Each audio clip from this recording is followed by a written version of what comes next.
بسم الله الرحمن الرحيم الحمد لله رب العالمين وأفضل الصلاة وأتم التسليم على سيدنا محمد النور المذهب للنسيان بنوره وعلى آله في كل لمحة ونفس عدد ما وسعه علمك اللهم افتح علينا فتوح العارفين واجعل أعمالنا خالصة لوجهك الكريم اللهم فقهنا في الدين وعلمنا التأويل يا رب العالمين ربنا أتمم لنا نورنا واغفر لنا إنك على كل شيء قدير اللهم بارك لنا في شعبان وبلغنا رمضان اللهم كما بلغتنا رجب وشعبان فبلغنا رمضان صلى الله على سيدنا محمد وعلى آله وصحبه وبارك وسلم الحمد لله رب العالمين أما بعد إخوة الإيمان Ashabul Fadilah, tuan-tuan Imam, tuan-tuan Bilal, tuan-tuan kuasa masjid, sidang jemaah muslimin dan muslimat yang saya hormati. Apa khabar tuan-tuan? Alhamdulillah. Jadi malam ini kita teruskan sesi pengajian sebelum kita masuk kepada bulan Ramadan Al-Mubarak. Kelas terakhir sebelum Raya, tuan-tuan, sebelum puasa dan sebelum Raya, iaitu kita bersama dengan Al-Imam Uthman bin Abdul Rahman, ataupun kita dah berkenalan sedikit tuan-tuan, nama beliau lebih dikenali sebagai Al-Imam Ibnu Salah, pakar hadis dalam mazhab kita dan seorang faqih, pakar fiqh dalam mazhab Imam Syafi'i. Dan Alhamdulillah tuan-tuan, saya kira dari sudut pentakrifan fatwa, siapakah yang dikatakan mufti dan mujtahid, ini telah kita bahaskan seperti selalu. Dan daripada halaman 21 tu sampailah ke 28 itu, silibus itu dibaca sendiri-sendiri. Dalam kurungan tak ada baca tu dah kan. Sebab yang itu saya kira dia agak akademik sikit perbahasan dia. Sumber rujukan, apakah rujukan yang digunakan dalam penghasilan kitab ini. Yang ini saya kira saya tak bacalah. Ini biar Imam Rosli, Samin, biar dia bacalah. Kita orang awam ni baca yang penting-penting dia. Ya. Jadi insya-Allah malam ni kita pergi ke halaman 30 lah. Halaman 30 terus masuk bab yang keempat. Anda tak? 3 kali kelas dia masuk bab yang keempat. Capeklah khatam tu kan, tuan-tuan. Jadi insya-Allah bab yang keempat kita tengok apa yang disebutkan oleh Al-Imam Ibnu Salah. Bismillahirrahmanirrahim. Firman Allah Subhanahu wa taala, Rabbana atmim lana nurana waghfir lana innaka ala kulli syai'in qadir. Saya sengaja baca doa ini tadi ketika mukaddimah kuliah kita. Surah At-Tahrim. Ya Tuhan kami, sempurnakan untuk kami cahaya kami dan ampunkan kami. Sesungguhnya Engkau Maha Kuasa atas segala sesuatu. Tuan-tuan, ayat ini juga nanti kita baca di mana? Di padang mahsyar. Kita sekarang ni dah ada cahaya lah kan. Cahaya iman, cahaya taqwa, cahaya ilmu, cahaya nisfu Syaban dah lepas, cahaya Lailatul Qadar, cahaya Isra Mi'raj, semua cahaya laku tu.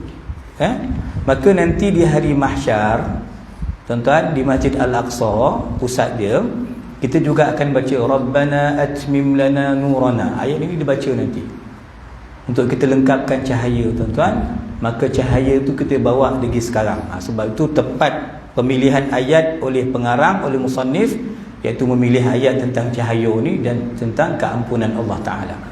Qala, telah berkata hamba yang fakir, kan? Kita semua fuqara'u ilallah, semua fakir. Dan istilah fakir ni kan dia lebih tepat kepada istilah sufi. Sebab pada awal Islam dulu, mereka orang sufi, orang tarikat, dia tak panggil orang tarikat, dia panggil fakir, fuqara'. Okay? Telah berkata hamba yang fakir, nama dalam IC dia pun Uthman bin Abdul Rahman, yang dikenali dengan Ibnu Salah. Semoga Allah mengampunkan dosa-dosanya dan dosa-dosa mereka. Dosa kita semua terampun insya-Allah, tuan-tuan. Qala, maka dia mulakan dengan alhamdulillah. Jadi dengan basmalah kemudian ambil satu ayat Quran suratul Tahrim itu tadi, kemudian mula dengan puji bagi Allah. Tak ada kata saya rajin sebab tu dia boleh tulis kitab, dia memang pandai sebab tu dia boleh tulis kitab yang hebat ni. Tak ada macam tu tuan-tuan. Nisbahkan semua kelebihan kepada Allah. Alhamdulillah. Ya, segala puji bagi Allah yang telah memuliakan umat ini dengan syariat yang samhah. Mudah, jelas, nyata. Syariat yang seimbang, yang tidak membebankan kita. Itu syariat yang mulia. Tuan-tuan, maka kita ni apa maksud dimuliakan ataupun Allah memuliakan? Kalau tuan-tuan sebut terjemahan macam tak gempak sangat. Kalau tuan-tuan tengok teks asal, saya bawa bersama teks asal yang bahasa Arab ni saya bawa sekali. Tuan-tuan, maka dia kata Allah mengurniakan karramah hadhil ummah. Apa karramah? Memberikan kita karamah. Dengar karamah baru kita best. Sebab karamah ni wali. Kita semangat sikit tuan-tuan. Ya, sebab orang yang ahli Quran, orang yang ahli qiyam, ahli ilmu itu wali lah. Kerana Imam Abu Hanifah dan Imam Asy-Syafi'i kata kalau ulama bukan wali, maka Allah tidak memiliki wali. Faham tuan-tuan? Kalau ulama itu bukan wali, Allah tak ada wali. Maknanya ulama itulah wali. Kan tuan-tuan, itu karamah. Kerana ulama membawa kita menjelaskan kepada kita syariat yang mudah, nyata dan menguatkannya dengan hujah yang jelas. Tuan-tuan, jadi kalau kita kata apa pula nak mazhab-mazhab pula, fatwa-fatwa, baca Quran tengok terjemahan je lah. Tuan-tuan buka tak jumpa jawapan. Kan baca Quran pun lintang bukang lagi. Alhamdulillah ada Ramadan, kalau tak langsung tak baca. Tuan-tuan, jadi maknanya yang faham, yang reti tafsir Quran, yang faham syarah huraian hadis ni ulama. Orang awam tidak memiliki kemampuan tersebut. Okey, yang menguatkan hujah, yang menyokong kaedah tuan-tuan, yang saling menyokong antara satu dengan yang lain. Ini kerja siapa? Kerja mufti. Kita mustafti, kita ni petanya yang bertanya hukum. Kita level orang awam, mustafti. Kalau satu jiboi, satu kampung Ismail jadi mufti tuan, jahanam juga. Kan, tetapi betul, saya tengok tadi dalam Facebook tuan guru saya, Syekh Dr. Atiyah Mustafa. Dia pernah datang Sendeng bagi 2013 ingat. Di belakang slot dulu. Syekh Atiyah dia share satu, rupanya benda tu di Mesir pun macam kita di Sendeng, sama macam di tuan-tuan di Kampung Payo, sama juga macam nilai lebih kurang sama je perangai. Di Mesir sebab apa? Cerita Imam Tarawih. Yang seorang dia apa? Yang benar imam ni. Yang ujung sana pula, apalah pendek nalat ni. Yang belakang ni kurang lah, taranum kurang lah. Yang belakang pula, kita tak nak qiraat ni. Yang sanun pula 9.45 tak mori lagi, lembab punya imam. Yang belakang pula apa ni, pukul 10 bau rakaat. Semua tuan-tuan macam-macam. Kalau ada dalam Sendeng ni 100 jemaah, maka ada 100 kepala. Betul tak? Tapi apakah pihak pengurusan nak layan semua kepala ni? Hitam lah kita. Faham tuan-tuan? Tak terlayan kita tu. Kadang-kadang betul memang benda komen itu memang bertepatan dengan sunnah, tepat.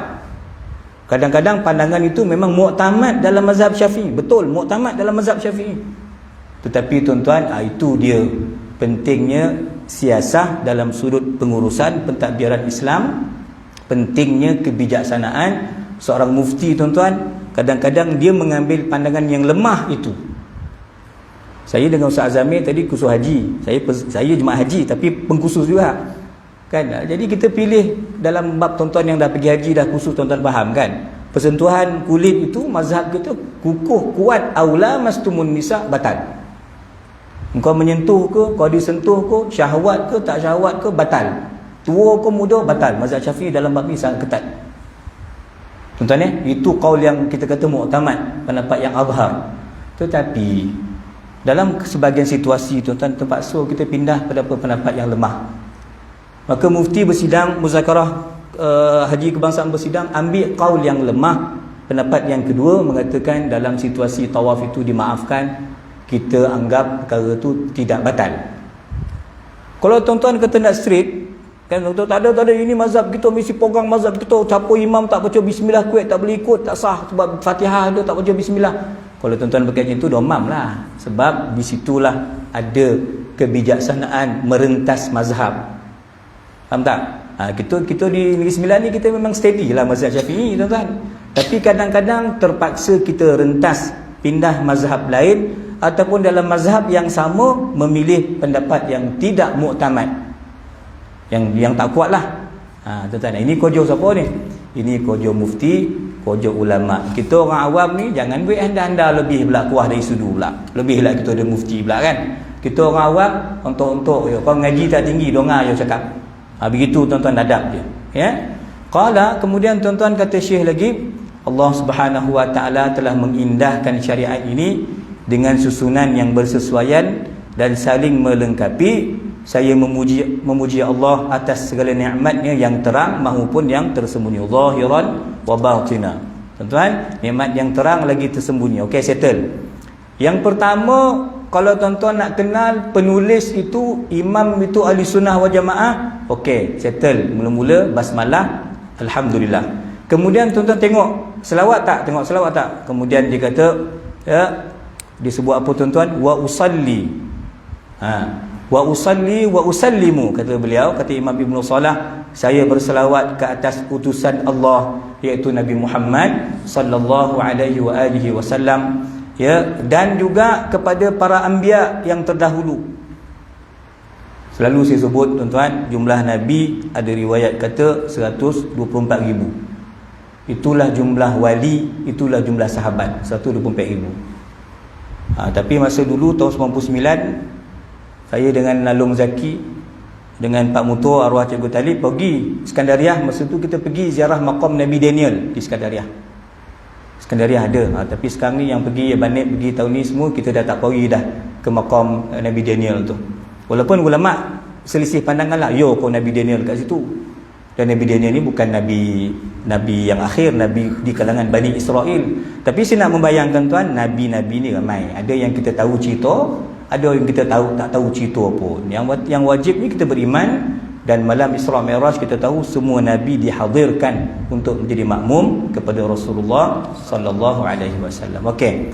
Selawat dan salam tuan-tuan ke atas para anbiya, juga tuan-tuan doa selawat dan salam juga tuan-tuan ke atas orang soleh. Tuan-tuan, selawat salam yang macam mana ni tuan-tuan? Berkekalan di dunia dan di akhirat. Okey tuan-tuan, settle. Ya. Qala, memandangkan tuan-tuan, urusan fatwa adalah urusan yang penting dalam agama Islam. Kan? Pentinglah, sebab ada benda tuan-tuan dia tak jumpa dalam kitab. Apa tak? Ada dalam kitab. Kitab yang kita baca di masjid ni tak ada. Dia pergi kitab Qaci je. Dalam kitab Arab tak sebut, kitab Jawi ada contoh. Kan, kitab yang tebal-tebal berjilid-jilid tu 20 jilid tak ada. Ada kitab yang setengah jilid kecil je. Begitu. Tuan-tuan, sebab tu kaedah ulama sebut yujadu fin nahri ma la yujadu fil bahri. Ada yang bondo tu ada dekat anak sungai yang tak ada di lautan. Begitu. Ilmu ni sangat luas. Ya, maka urusan fatwa ni penting. Maka para mufti telah dijulang pada kedudukan yang mulia dan tinggi. Kan, sebut mufti orang respect lah, dan masyarakat Melayu kita ni masih lagi menghormati institusi ulama. Sebut ulama, sebut syekh, sebut mufti, insya-Allah orang hormat, orang sayang, orang kasih tuan-tuan. Qala, mereka adalah, siapa mereka? Mufti lah, penyejuk mata bagi ummah. Kan? Namun banyak hati yang dengki cuba meruntuhkan kedudukan mufti-mufti. Tapi kita cerita mufti ini yang mufti ulama akhirat lah, bukan dia mengampu, dia tak sudah kan jahanam agama gitu kan. Kalau jenis ulama ulama jahat tu, Imam Nabi Daud alaihi salam sebut jangan mengaji dengan pengampu. Pengampu ni quta'ut tariq, penyamun. Ini dalam Zabur Nabi Daud alaihi salam disebut begitu. Jangan belajar dengan ustaz-ustaz yang kaki ngampu. Bodek yang dia salah, halal haram tak kira, tu tak boleh. Tapi maknanya pastilah yang disebut di sini mufti yang tuan-tuan yang bermaruah. Apa dia? Dia jaga maruah dia. Dia seorang yang begitu tuan-tuan, menekuni bukan ilmu tapi akhlak dia dan prinsip dia tuan-tuan jelas. Itu yang kita sayanglah tuan-tuan, penyejuk mata. Tuan-tuan, tapi ada orang yang bengkak dengan Imam Syafi'i. Kan tak puas hati dengan Imam Bukhari tuan. Marah pada dia dengan Imam Nawawi. Tak suka dengan Ibnu Salah. Begitu tuan-tuan. Ada yang jadi begitu. Meskipun ada yang cuba menggugat institusi ini, namun tuan-tuan, dalam dunia kita ni ada lagi orang baik-baik. Kan ramai orang marahkan ulama, tapi ada lagi yang sayang ulama. Ramai yang gerakan membusukkan sebulan dua yang lepas Ustaz Azhar Idrus, tapi ramai lagi yang sayang kat dia. Ada benda betul yang baik yang dia bawa tu, kita follow tuan-tuan. Begitu contoh kan. Jadi tak sunyi tuan-tuan, ada yang cuba meruntuhkan, pengkritik, tetapi ada juga yang masih rasional, yang masih sayang tuan-tuan kepada ulama-ulama tersebut yang menegakkan hujah kebenaran sehingga hari kiamat. Qala, maka kata Syekh tuan-tuan, ini sebab penulisan kitab ini istikharah kepada Allah, minta taufik dan hidayah, minta bantuan Allah untuk siapkan kitab fatwa ni tuan, yang beliau kata sesuai dengan peredaran zaman ini. Tuan-tuan tengoklah Ibnu Salah ni hidup bila. Tuan-tuan tengok tarikh dia. Ibnu Salah meninggal tahun 643 Hijrah. Kita tahun ni dah berapa? 45 dah kan? 45 berapa ratus tahun dah. Maknanya kitab ni rasional, relevan, diguna sepanjang zaman. Betul lah niat dia tu betul. Keikhlasan beliau ni Allah terima tuan-tuan, walaupun kitab ni tulis zaman dia 800 tahun yang lepas, tapi masih dipakai, dibaca, disendek malam ni. Maknanya memang sesuai dan memang jadi rujukan dalam fatwa. Rujukan fatwa dalam SOP fatwa, antara rujukannya ini, kitab Adabul Mufti wal Mustafti. Okey. Qala, jadi tuan-tuan, saya berlepas diri daripada sebarang daya dan kekuatan melainkan kepadanya. Apa tuan-tuan zikir tuan-tuan baca? La haula wala quwwata illa billah. Kan maknanya ilmu Allah, idea ilham Allah, tangan yang menulis daripada mana? Allah. Tuan-tuan, mulut yang fasih Allah, ingatan yang baik Allah. Begitulah.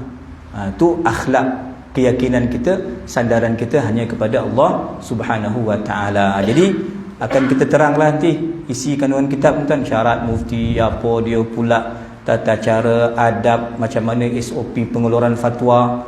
Dan selalu saya sebut tuan-tuan, ya, macam mana kalau kita Negeri Sembilan ni, macam mana pula gaya kan? Kenapa tak semua fatwa diwartakan? Apa proses warta? Kita special sebab kita kena lalu semua undang yang ompek dengan Tunku Besar Tampin. Negeri lain dia turun menghadap Tunku Sultan je. Kita special kena menghadap semua datuk undang yang 4. Tunku Besar dah lepas baru pergi istana, baru boleh tuan-tuan wartakan. Proses kita tuan-tuan begitu. Di Negeri Sembilan ni unik, lebih sikit daripada negeri yang lain kan. Itu proses tuan-tuan, SOP yang ada lah. Taib, huraian mengenai kemuliaan, kepentingan dan risiko fatwa. Ada risiko ke? Memanglah berisiko. Memanglah dia punya pangkat dia besar, kerajaan bagi dia tahap esko, YB kan. Tapi risiko tuan, alang kepalang memang besar dia punya risiko. Kalau tak betul-betul tuan, susah umat nanti. Taib, qala, kata Imam Ibnu Salah, kami meriwayatkan daripada 3 imam. Tuan-tuan jadi imam yang 3 ni lagi senior lah. Satu Imam Daud As-Sijistani. Tuan-tuan yang kita mengaji bab Sunan Abi Daud, satu. Yang kedua Al-Imam Abu Isa At-Tirmizi. Boleh baca tur. Tirmizi betul, Tarmizi pun betul, Turmizi pun betul. Tapi yang masyhur Tirmizi. Ta tu boleh bagi bawah, boleh bagi atas, boleh bagi depan. Tapi cikgu Tarmizi ni dia bagi atas. Bagi atas. Tar ke tir ke tur? Nama bagi atas. Dia bagi atas. Atas pun betul. Macam kita sebut mushaf, dia yang paling fasih, mim bagi depan, mushaf. Walaupun mashaf dan mishaf pun betul. Ada bacaan-bacaan tu dia semua betul, tapi banyak yang satu bacaan je lah, satu wajah. Ada juga kalimah yang Imam Nawawi tulis kitab Tahdhibul Asma'i wal Lughat, nama dia, menjelaskan perkara-perkara yang saya sebut tadi. Imam Abu Isa At-Tirmizi radhiyallahu anhu, ataupun kita kenal tuan-tuan dengan Sunan At-Tirmizi. Ada ulama kata siapa di rumahnya ada Sunan Tirmizi, maknanya dalam rumah dia ada Nabi SAW. Sunan Tirmizi, yang sunan dia saya ingat dengan yang saya punyalah 5 jilid. Kalau syarahnya tuan, saya mengaji dengan Syekh Nuruddin, Tuhfatul Ahwazi, Dia pergi kepada lebih kurang 13-14 jilid. Pergi 13-14, bukan saya khatam, tak khatam dah, tapi sampai ngikut-ngikut lah, rumah Qadah sekejap, rumah Kelantan sekejap, rumah Pening, semua dia kairah dah ni. Sampai sikit-sikit lah. Kita duduk dengan Syekh Nuruddin 3 tahun je. 98 Syekh dah balik Qadah, kan tuan-tuan. Imam yang kedua, riwayat Imam Abu Isa At-Tirmizi, ataupun Imam Tirmizi ni kita lebih kenal dengan kitabnya Syama'il, kan, kita Syama'il lebih lah. Salah esai juga ada sanad daripada Al-Imam Abu Abdullah Ibn Majah Al-Qazwini, iaitu Imam Ibnu Majah. Ini 3 imam utama dalam ilmu hadis, tuan-tuan. Top up yang paling asas Bukhari Muslim. Lagi satu yang tak sebut sini apa? So cek tuan, yang tak sebut apa? Imam Nasa'i, kan, Imam Nasa'i. Jadi total kita ada Sunan Sittah, ada 6. Ini kalau tuan-tuan nak ngaji betul-betul, nak handal, pergi ngaji dengan Maulana Abdullah. Itu memang bidang dia lah tu, kan. Taib qala, tuan-tuan, kata Imam Ibnu Salah dalam kitab-kitab muktamad mereka dalam bidang hadis yang disebut sebagai kitab Sunan. Tuan-tuan, hadis ini mereka riwayatkan daripada sahabat Nabi yang bernama Sayyidina Abu Darda radhiyallahu anhu. Darda ini anak dia, Darda ni anak dara, maka dinisbahkan namanya bapa kepada Darda. Darda ni seorang anak perempuan lah, tuan-tuan, iaitu hadis yang masyhur, tuan-tuan, hadis yang panjang. Yang ringkasnya, tuan-tuan, Nabi sallallahu alaihi wasallam sebut, innal ulama'a warathatul anbiya. Tuan-tuan, sesungguhnya ulama adalah pewaris para nabi, anbiya. Jadi maknanya, tuan, ulama ni buat kerja nabi, kan. Warisan ini pula kita kena faham, ada warisan dari sudut syariat, ada warisan dari sudut hakikat. Kalau kita baca dari sudut syariat, itulah fiqh. Dia orang kalah lepas nisfu Sya'ban, macam saya tak puasa sebelum nisfu Sya'ban, maka saya tak sunat puasa dah. Kita memang tak nak puasa pun, memang malas puasa, kan, tuan-tuan. Jadi janganlah kata-kata pula nak puasa, kan. Ulama kata, mazhab Syafi'i lah, ada hadis sebut gitu, idzan tasafa Sya'ban fala sauma ila Ramadan. Dah masuk nisfu sani Ramadan, tuan-tuan, kecuali Ahad baru ni seketul dia puasa sunat, sebab hari jatuh hari nisfu Sya'ban. Sebab tu saya lalu je rumah Jamdan, tu nampak lambai tan jauh lah, tak koi rumah kenduri. Dia Jamdan, sorry bos, dah 2 kali ponteng, kan, Jamdan dan takat semua tu. Tapi saya ni iman tak kuat, saya takut saya ikan sirak limau, si bedal, tuan-tuan, rondang semua tertalur, kan. Saya ni tak kuat puasa, saya susah puasa, saya ni pemalas. Jadi saya di situ saya ambil pendekatan, tak adalah kedui itu saya terpaksa tangguhkan, sebab saya nak puasa sehari Ahad, Isnin dah makan dah, kan. Tapi nak cerita itu fiqh. Dan fiqh, tuan-tuan, kena ingat, fiqh ni dia punya perbahasan dia cabang dia luas. Dia punya, tuan-tuan, perbahasan dia boleh pergi situ, dia boleh pergi sini. Ulama-ulama yang mahir itu dia tahu mana nak letak hukum itu, tuan-tuan. Jadi fiqh ni dia luas. Dia panggil benda furu'. Ada warisan, warasah di sini, tuan, warisan ialah kerohanian. Maka adalah imam-imam tarikat, para aqtab, para kutub, para ghaus, mereka mewarisi bukan ilmu lisan, bukan ilmu lidah, tapi, tuan, mereka mewarisi, tuan, kerohanian, tuan-tuan, kesucian Sayyidina Rasulullah sallallahu alaihi wasallam. Jadi begitu. Susah kita nak jumpa orang yang gabungkan dua-dua tu. Susah. Tapi zaman-zaman kita tengok di Mesir, di Syam, di Yaman, itu memang, tuan-tuan, tidak ada. Kalau saya sebut di Mesir, saya tak jumpalah syekh tarikat yang jahil. Saya tak jumpa. Yang ada di Mesir, tuan, dia syekh tarikat umur 10 tahun mesti dah hafal Quran. Yang kita jumpa dia syekh tarikat, dia mesti, tuan-tuan, orang yang handal, mahir dalam bab hadis. Begitu, tuan-tuan. Tetapi kita, sebab kita negara ajam, kita nak kuasai banyak bidang agak sukar. Ada dapat sikit-sikit tu okey lah.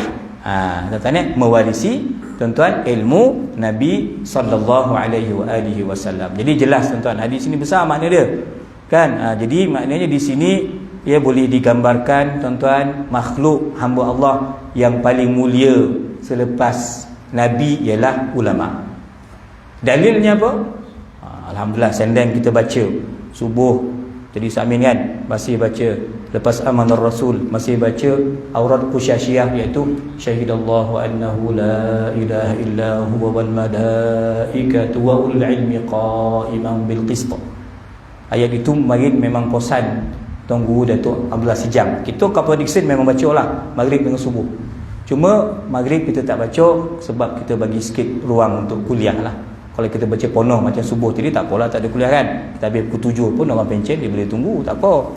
Tapi maghrib kalau kita baca dia agak menyempitkan ruang untuk kuliah, jadi kita tak baca lah. Yang penting tuan-tuan, Imam Qurtubi sebut apa? Ayat Syahidallah tu ayat 18 surah Al-Imran. Itu menggambarkan Allah menyaksikan dirinya, malaikat menyaksikan perkara yang sama, dan ulul ilmi. Apa ulul ilmi? Itulah tuan-tuan ahlul ilmi ataupun kita sebut ulama. Allah gandingkan tuan-tuan, selepas Allah malaikat, yang ketiga ulama. Itu menggambarkan kemuliaan ulama. Apatah lagi kalau dia dah level kepada level yang lebih mujtahid ataupun kepada mufti, maka masya-Allah tuan-tuan, kedudukan mereka kalau mereka betul-betul disiplin, konsisten, jujur dengan fatwanya, maka mereka ni sangat dekat dengan Allah. Merekalah yang mewarisi tuan-tuan tugasan para nabi alaihi wassalatu wassalam. Baik. Dalam hadis ini Nabi sallallahu alaihi wasallam telah menetapkan satu keistimewaan yang hebat bagi ulama. Kan? Sebab tu kita pun ada saya sebut kan, kita jangan mengaku ustaz kalau kita bukan ustaz. Walaupun orang panggil kita ustaz, letakkan tempat yang betul pada tajuk dia, pada tuan dia. Kan, kalau kita bukan cakap saya bukan ustaz, saya imam je, saya Bilal je, beritahu. Kan, ini mentang-mentang jadi AJK terus jadi ustaz. Tak. Oh, ni AJK sahah ni ustaz ni. Tak. Ini bukan ustaz. Saya cakap tu terang tuan-tuan. Jadi supaya kita jaga tuan-tuan, institusi agama tu dijaga, tempat dia mulia, bukan sebarang-barang orang nak pakai. Kan, kita ada tauliah, kita ada syarat tuan-tuan. Itu kemuliaan lah ya tuan-tuan, untuk para ulama yang menjadikan kedudukan mereka lebih tinggi berbanding orang lain.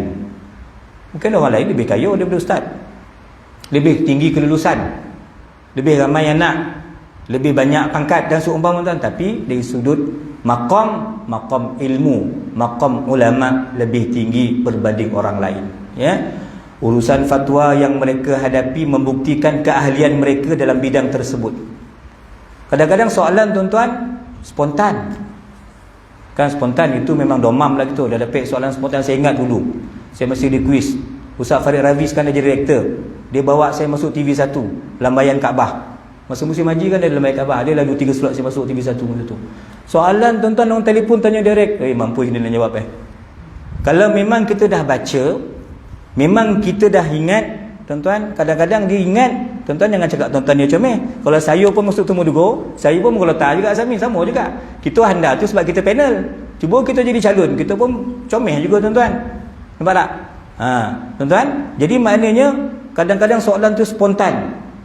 Jadi sepatutnya kalau spontan, kalau orang tanya tak dapat jawab, simpan dulu, cari jawapan, baru kita bagi jawapan. Itu yang sepatutnya tuan-tuan ya. Ini ulama tuan-tuan. Tapi kalau mereka yang ahli, nanti kita akan jumpalah yang ahli, dia jawab semua soalan. Boleh ke jawab semua soalan? Saya membayangkan Ustaz Azhari teruslah semua soalan dia jawab. Aku tengok tuan macam mana dia disuruh hukum, macam mana orang macam tu jawab semua soalan. Soalan ni betul tak semua Jadi ikut penilaian kita, ustaz-ustaz kita ni, kita tahulah jawapan tu betul lah. Kalau betul okey, kalau salah jangan ikut ya. Oleh yang demikian dikatakan dalam urusan fatwa tuan-tuan, dalam bab fatwa ni dikata urusan apa? Ia merupakan perakuan daripada Allah. Apa maksud perakuan daripada Allah? Dia bukan sign daripada tuanku semata-mata, bukan sign MB, bukan kalau kata fatwa kebangsaan tu kena sign PM, bukan semata-mata sampai ke situ tuan. Ia merupakan tuan-tuan perantara antara makhluk dengan pencipta. Nampak tuan ya? Fatwa ini ialah tuan-tuan dikata apa? Tauqid. Tauqid ni apa dalam bahasa Arab? Imdha, maknanya tanda tangan. Kan? Prof Dr. Fauzi Naim tuan-tuan sebelum keluarkan apa-apa jawapan tu, dia kena tanda tangan dululah. Tanda tangan itu maknanya apa? Dia sorah tongkuk. Faham tuan-tuan? Salah fatwa, bukan dia salah seorang lah. ahli mesyuarat fatwa lah yang salah sama. Kalau kami ni bias, kami ni kaki bodek, kita buat fatwa sebab ada kepentingan tertentu, membelakangkan dalil, maka tuan-tuan tanda tangan kita, saya yang hadir dalam mesyuarat kan, dia bayar allowance dalam mesyuarat tuan-tuan, kita sign itu, tu maknanya tongkuk kau tu dah bahaya tu, kena semboleh tu. Semboleh macam tuan, kalau botol kita tak kena semboleh lah, tapi kalau salah tuan-tuan, kalau tidak ikut kaedah yang betul dalam berfatwa, maka risikonya tuan-tuan sangat besar. Itu maknanya ulama, apatah lagi mufti yang memegang jawatan-jawatan rasmi ni tuan, dia tukang sign. Apa tukang sign? Dia dah sign, dia dah perakukan tuan-tuan. Mufti ni perakuannya daripada Allah. Kalau dia silap tuan-tuan, dia telah menipu Allah. Al-Imam Sufyan ibn Uyainah radhiyallahu anhu, seorang ulama hadis tuan-tuan, senior lagi daripada Imam Syafi'i. Imam Sufyan bin Uyainah tuan-tuan, dia kata apa? Dia kata beliau meriwayatkan daripada gurunya Al-Imam Muhammad ibn Munkadir rahimahullahu taala, katanya sesungguhnya orang alim merupakan perantara di antara Allah dan makhluknya. Kan sebab kita tak faham nas, tak tahu hukum, melainkan ulama asatizah yang perlu menjelaskan kepada kita. Maka hendaklah dia, orang alim itu, mufti itu, memerhatikan bagaimana sepatutnya dia menyelesaikan masalah dalam kalangan mereka. Cek betul-betul. Kadang-kadang terpaksa duduk 2-3 hari. Dalam kami bincang isu tanah adat tuan-tuan, berbulan-bulan, bertahun-tahun.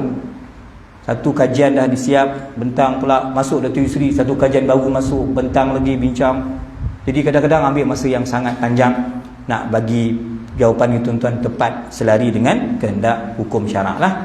Taib, kami juga kata Imam Ibn Salah meriwayatkan daripada seorang imam namanya Sahal bin Abdullah At-Tustari. Tuan-tuan, Imam Sahal ni imam sufi. Ya, jadi kena ingat, ulama-ulama hadis, ulama-ulama fiqh, kebanyakan mereka sufi Asy'ari. Okey, tuan-tuan, kebanyakan termasuk ini Imam Sayyidina Sahal bin Abdullah At-Tustari radhiyallahu anhu, orang soleh kata Ibn Salah. Orang soleh lagi ada ilmu ma'rifah, orang yang arif billah, lagi memiliki banyak karamah. Kitab ni kitab fatwa tuan, bukan kitab tarikat. Tapi Ibn Salah tetap memperakui kelebihan Al-Imam Sahal At-Tustari radhiyallahu an. Kata beliau, siapa yang ingin melihat majlis-majlis Nabi, lihatlah majlis-majlis ulama. Kan? Kalau zaman tabi'in makin, dia suka masuk kelas apa tuan? Di Basrah, pengajian Imam Hasan Al-Basri. Dia kata kalau kau nak tengok style sahabat mengaji dengan Nabi, pergi masuk kelas Imam Hasan Al-Basri radhiyallahu anhu. Begitu tuan-tuan. Kalau kita rasa nak tengok majlis-majlis Nabi, masuk kelas ulama. Tapi tak adalah kelas macam ni ada bersifat berterabu tuan-tuan. Tak adalah kelas macam gitu kan. Kelas tu tersusun, rapi. Syekh itu pun memang ulama yang memang berkaliber. Begitulah. Tuan-tuan. Saya tertarik tengok style Maghribi lah. Maghribi kan, dia punya raja dia ada majlis, saya ingat mungkin bulanan ke tuan, dan satu istana lah, istana dia akan kumpulkan ulama-ulama dia, sama ada dari Maghribi ataupun daripada Mesir, Syam, Yaman, dia akan kumpulkan buat satu topik, dan syekh tu kupas lah. Ulama yang dijemput tu huraikanlah tajuk tu tuan-tuan, dibahaskanlah. Jadi tuanku Raja Maghribi ni duduk sekali, dia Sayyidina Hasan kan, nasab dia Sayyidina Hasan kan, duduk sekali dengar. Jadi maknanya tuan, saya membayangkan begitulah lebih kurangnya ulama yang bercakap tu Syekh Sya'rawi, ulama yang bercakap tu Habib Umar. Begitulah kita bayangkan tuan, ulama yang kita kenal. Kalau majlis mereka tu, itulah perumpamaan seumpama majlis para nabi-nabi alaihi wassalatu wassalam. Baik, seorang lelaki datang bertanya kepada mereka. Ada orang tanya fatwa lah ni, iaitu apa dia? Ya fulan, apa pandanganmu terhadap seorang lelaki yang bersumpah terhadap isterinya dengan sumpah yang sekian-sekian? Dia tak sebut secara spesifik lah. Contoh ni kan, dia boring dengan bini dia marah lelaki dia, dah macam-macam gaduh kau, cakap keluar perkataan-perkataan yang nampak macam corai, ataupun nampak saya kalau orang bab-bab macam ni, saya kata pergi mahkamah. Sebab bab qarinah tuan-tuan, ini semua mahkamah akan tentukan. Kita ustaz ni bagi panduan hukum kitab boleh lah. Keputusan kalau babnya tu memang jawapan pergi mahkamah lah. Maka kata Syekh ni tuan, telah jatuh talak ke atas isterinya. Tuan-tuan inilah merupakan kedudukan para anbiya alaihi wassalatu wassalam. Tuan-tuan, begitu jugalah kedudukan ulama. Ulama bagi jawapan, menyelesaikan masalah. Itulah yang telah dilakukan oleh para nabi-nabi tuan. Ada masalah hukum, Nabi tunggu wahyu, maka Nabi bagi keputusan. Ada isu hukum, ulama akan rujuk Quran, hadis tuan-tuan, rujuk kitab-kitab yang berkaitan, dan itulah peranan dia mengeluarkan fatwa dan hukum. Qala, berdasarkan apa yang disebut tadi, ramai tokoh ulama yang beramal dengan ilmu mereka, sama ada kalangan salaf ataupun khalaf. Salaf ni zaman-zaman Imam Malik, Imam Sufyan bin Uyainah tadi tuan, ini zaman salaf. Pergi kepada Imam Syirazi, pergi kepada Imam Ghazali, itu dah pergi khalaf, dah kemudian dah. Imam Ghazali 500 Hijrah. Tuan-tuan, Imam Syirazi 400 Hijrah. Ini dah kemudian. Apatah lagi kita yang dah hujung-hujung nak kiamat ni tuan, lagilah kemudian. Faham ya? Tetapi sebenarnya walaupun hujung-hujung tuan-tuan, ada lagi orang baik, masih ada lagi orang soleh, masih ada mufti yang berpegang dengan prinsip yang betul, kan? Salaf ataupun khalaf tuan-tuan, mereka takut untuk fatwa. Gerun dia. Kemasyhuran dan ketokohan mereka tidak menghalang mereka daripada bersifat amanah. Jadi kalau kita tak tahu, kita nak goreng, boleh goreng tuan-tuan. Kita bedal je, orang bukan tahu. Orang nampak kita macam macu, orang nampak kita, orang panggil kita syekh lah, tuan guru lah kan. Kita goreng, orang bukan tahu.